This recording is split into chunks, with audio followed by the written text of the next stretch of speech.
It seems unbelievable that here, in the middle of nowhere, a train should be arriving at any moment.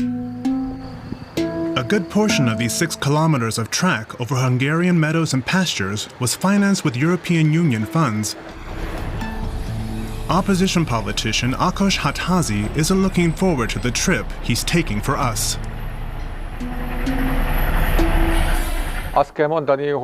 European Union funding is sometimes spent on useful things, but often it's used on something completely useless, such as this railway.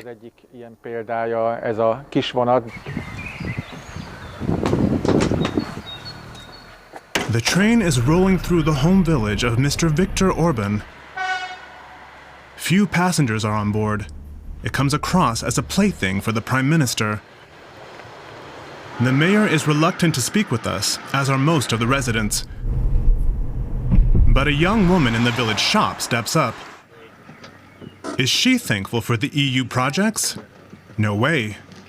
Certainly it's possible for us to live without the EU. After all, there are countries that aren't EU members. The little train is just one example of how European financial support is used here in Hungary.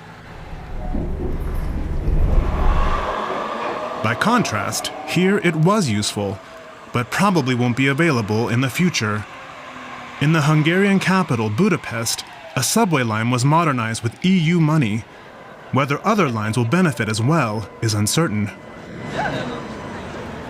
While Hungary has always been popular with tourists, it's not as well loved by everyone in charge at the EU. That's down to a certain Mr. Orban, a nonconformist when it comes to the EU, especially concerning LGBTQ+ issues, freedom of speech, and the justice system. That's why Brussels has stopped the flow of money from some funding programs until Orban gets back in line. The deputy mayor of Budapest, an open opponent of Orban, Kata Tutu, says that could take some time.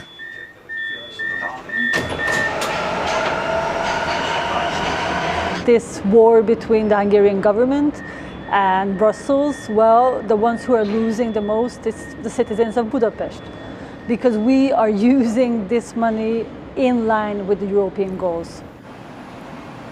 No new EU funds for now, yet half of those surveyed favor Orban and his policies. On the streets, his opponents aren't afraid to speak up about the EU dispute. It's the government's fault. They defy the European Union and then shout that we don't get any money. The European Union's values must be respected. No matter how many people dislike the Orban government, they've done and do a lot. A representative to the European Parliament for Orban's Fidesz party, Tamás Deutsch, says the EU alone is at fault for the funding freeze. When it comes to Hungary, this is open political blackmail. It becomes a political power struggle.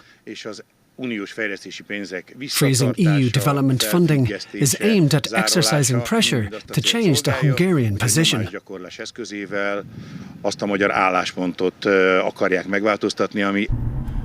Opposition politician Ákos Hatházi is barely making progress against Orban's populist propaganda. In the meantime, he's left the little train and is racing down the highway. The network of motorways in Hungary is operated by a consortium with close ties to a friend of Orban's. Some sections were financed with EU money. Apparently for Orban, the EU is good enough for that. He insinuated that we will only need the EU if the money is flowing in too. He also says that as soon as we're contributing more money to them than we get, we should start to think about whether we'll stay in the EU. EU money may well have been dubiously squandered on a few projects, and where cash is needed, it may not arrive at all. It seems as if Hungary may have come to a dead end on its journey with the European Union.